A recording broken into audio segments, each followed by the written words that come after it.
And one. Okay, this is all systems go. I feel like we're on ABC News, and we have all the cameras here. I feel like I'm at a press conference. For my social media, it's Lisa Fischer. For the rest of you, welcome to John 3:16 Ministries. I'm here with Bryan Tuggle, the founder of the Ministries.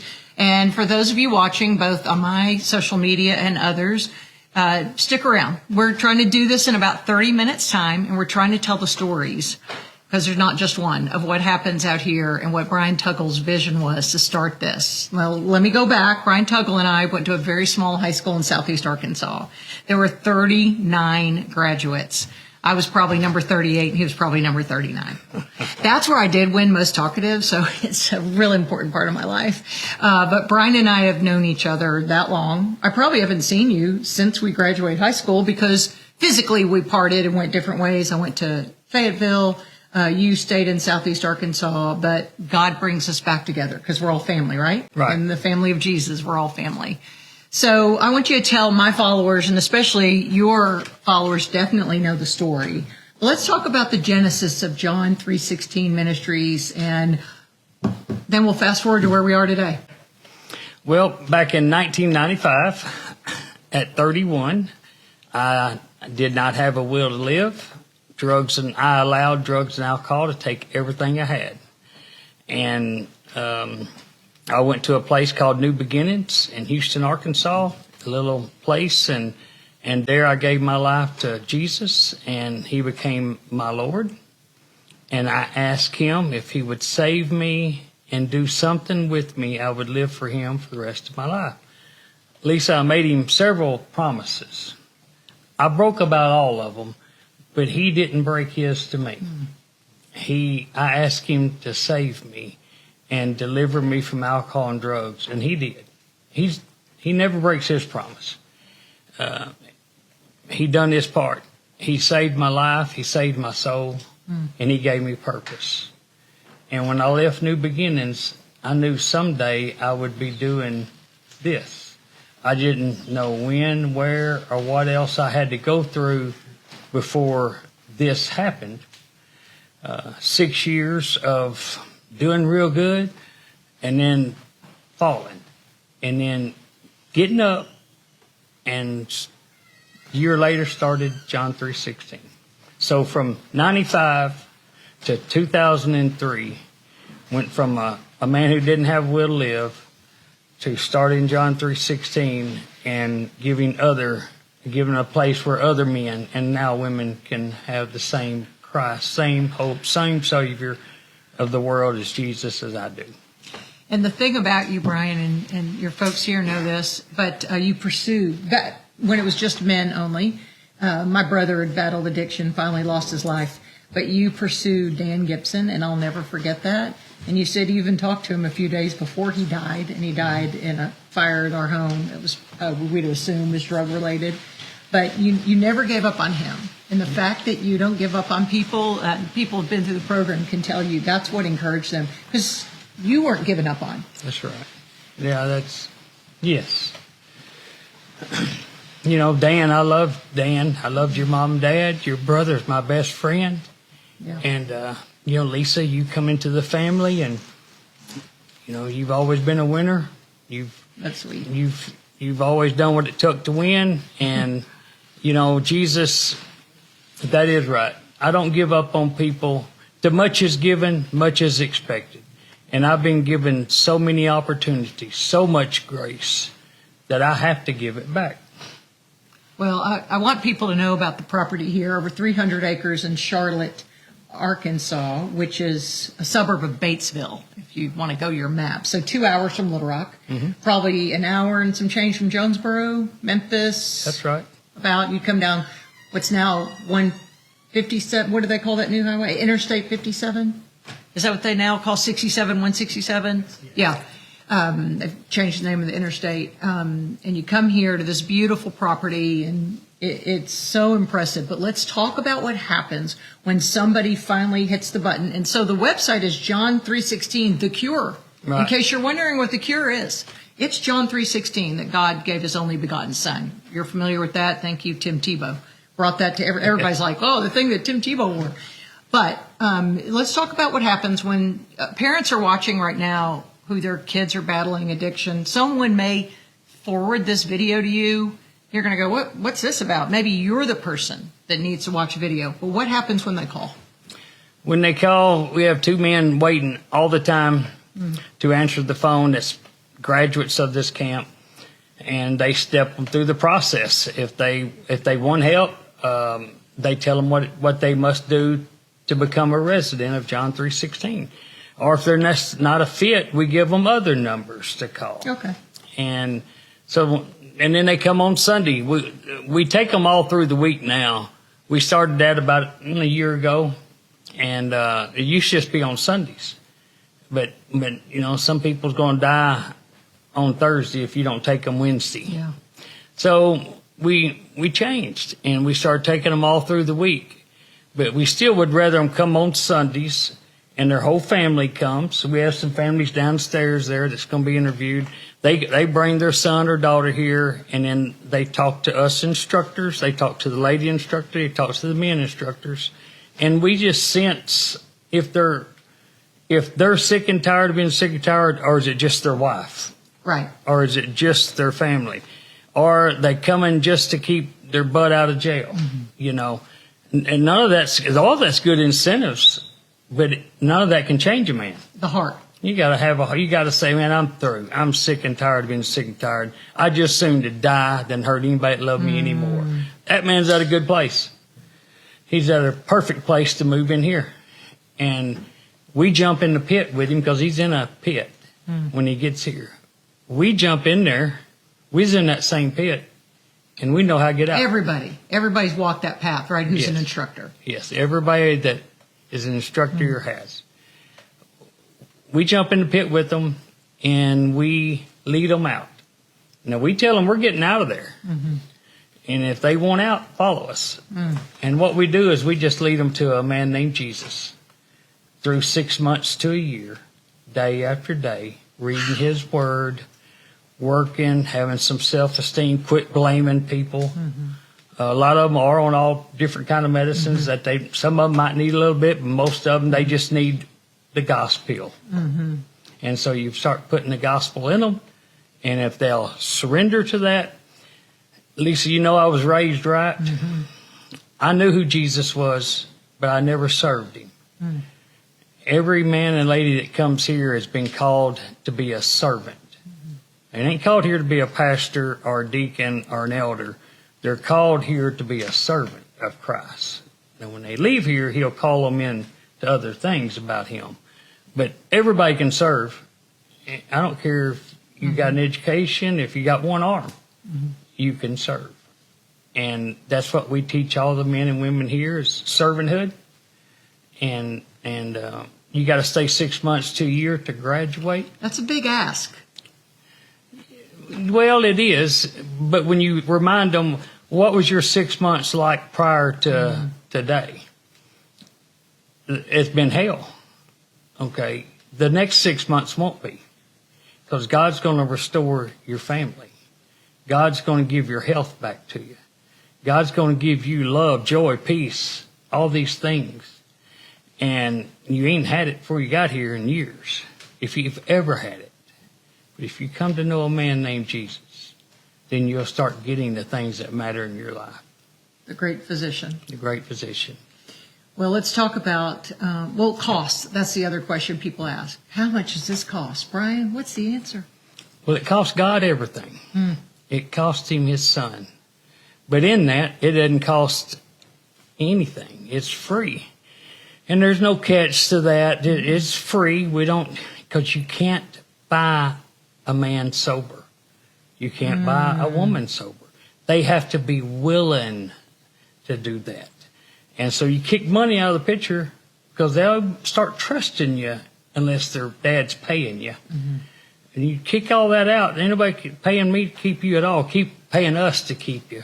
We're keeping you because it's what God called us to do. And in that, they'll start following you. And so it didn't cost anything, but everybody works here, and that's not a bad thing. No. It's a joy to be able to work. just go to any hospital and walk through them rooms. Everybody in there wish they was able to work. So we work, and you feel good about it. And you learn trades here. We're kind of like a Votech.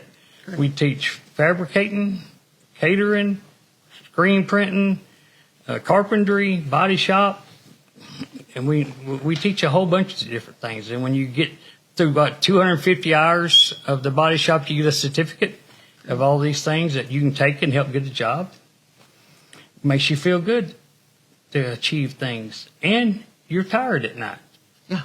You've worked all day. Too tired to want to get with your old friends or party or get into folly. Right. You want to read your Bible and go to bed. That's what your hope is. Yes. Okay, so when you pursued Dan Gibson about us, it was men's only, and I think the ages were like 18 to 35? It was 18.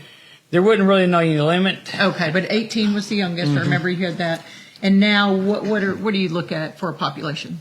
Well, it's 18 on the men and women, but usually if you're drinking, if you're doing dope, you're usually not alive past 70. So but we've took men in their 70s, and we've took ladies in their 70s. Is that right?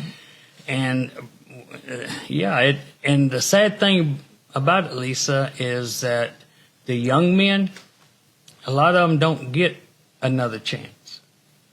And not just young ones, but it's mainly the younger population that's doing fentanyl. And I mean, they're dying. And thank God for Narcan that can bring them back, but there's no guarantees on that. So it's different than when I was, of course, younger. There wasn't. I didn't know anybody who did fentanyl. Oh, it's Russian roulette now. Yeah, with it is. What's available, and maybe some of that has slowed down some with what's coming across the border, but you don't know. I mean, it's just fentanyl is it's just too risky. So now let's talk about the women. That's a fairly more recent ministry that you've opened up to, but you're also enabling families to get healthy. Moms and dads, husbands and wives. Let's talk about that. What happens? They both have to come through at the same time? No, they don't have to come. But we're the only place that we know in Arkansas that takes them both at the same time. Okay. The men stay down at the men's camp, which is, we're all on the same property, but the ladies is up on top of the hill, and we have some great instructors that stay there with them, and the men, we keep them in the men's side, and then they get to come together on couples classes and on Sundays and visitation time. But that way the whole family, and we're really in good now with foster parents and like Together We Foster and DHS, and where we can work together getting the kids reunited with mom and dad. And then on the ladies' side, the instructors have been there. In fact, there's two instructors that's married to two of our instructor men, the ladies, and then we have two ladies that graduate instructors. And sitting right over there is my wife, Lisa, and my daughter, Amanda. Amanda's like a wellness coach, you, Lisa. Yeah. And so my wife and one other lady is the only two that hadn't been addicts out here or alcoholics. And everybody else has been. And did she know any addicts or alcoholics? Yeah, okay. That's how we got together. Her son was a drug addict, and is that right? And he introduced us, and so we got together and got married. Because you know this, and anyone else who's been through addiction. I was never an addict, but you know when you know, and you recognize it. And I know some turn to it and some turn away from it. I turned away from it because I never wanted to repeat that behavior. But I definitely have a heart for addicts, and I always have. Just because I always thought if Dan Gibson, what a great kid he was. He was just a great kid. And I still grieve over his loss. I know he's with the Lord because he prayed to receive Christ with me when he was about 19 years old. So I've never forgotten that. So there is hope. That's right. And that's in Jesus, and that's what you teach. Well, let's talk about the overall success now of the program. Okay. Traditional rehab, if you go through private rehab, wherever you are, or if you go through a 12-step program, what's the success rate there, and then what's the success rate here? Well, here is 75 to 80%. Okay. That, of course, the answer is Jesus Christ, but we also plug into a lot of people that has good names. A lot of businesses, a lot of churches, a lot of people. And, you know, and then when these men and women graduate, we've done associated with them with a great scale of people all over the place that will help them if they'll help themselves. And, you know, and I mean, I could name them all off or name a lot of them off, but whenever they leave here, they will be able to get a job. Great. Whenever they leave here, they will be able to find a home church. I mean, God opens up. He's the door. And if we follow him, he'll lead us through one door to another one. So there's many transition houses, halfway houses has been started from graduates from here. That a lot of the single guys opt to go to a transition house when they leave here. That next step, you know, not just, okay, we'll see you later, you graduated.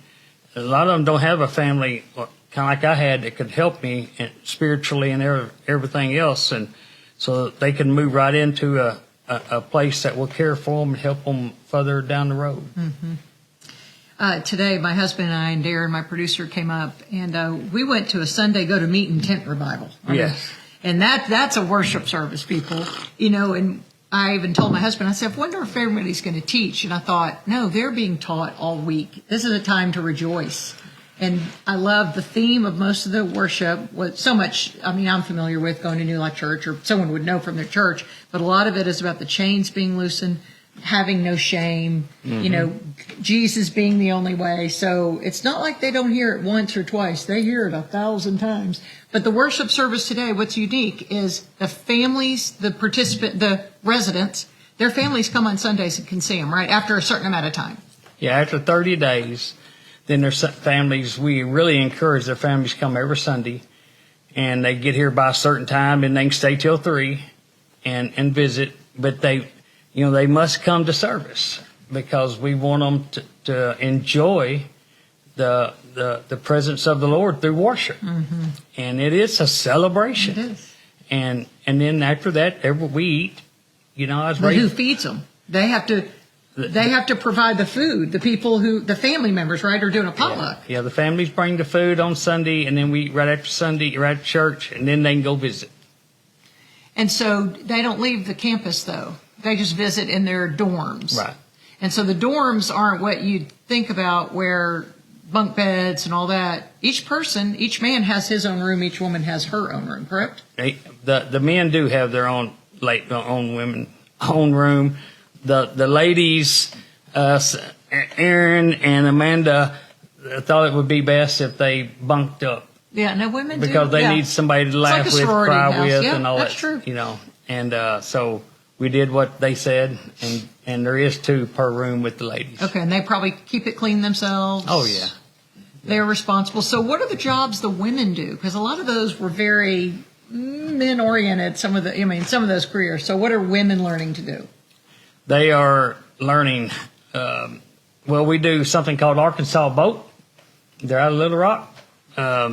They send washers and nuts and boats and stuff up here. Oh, and, sure. You know, Yes. Grant and Lane and Mr. Yes. Anyways, ABC Boat. Yes. So we work for the ladies, sort all that. They do screen printing. They also the Doremus. Well, she's Anne Marie Doremus. She was Hastings. The Hastings family, right? Yeah, they're Well, good. They help us a lot. Good. They're good people. That's something for them. Now, some of these men and women did come from careers, probably maybe lost them, and maybe can they get reacclimated back to their original maybe job, family, community?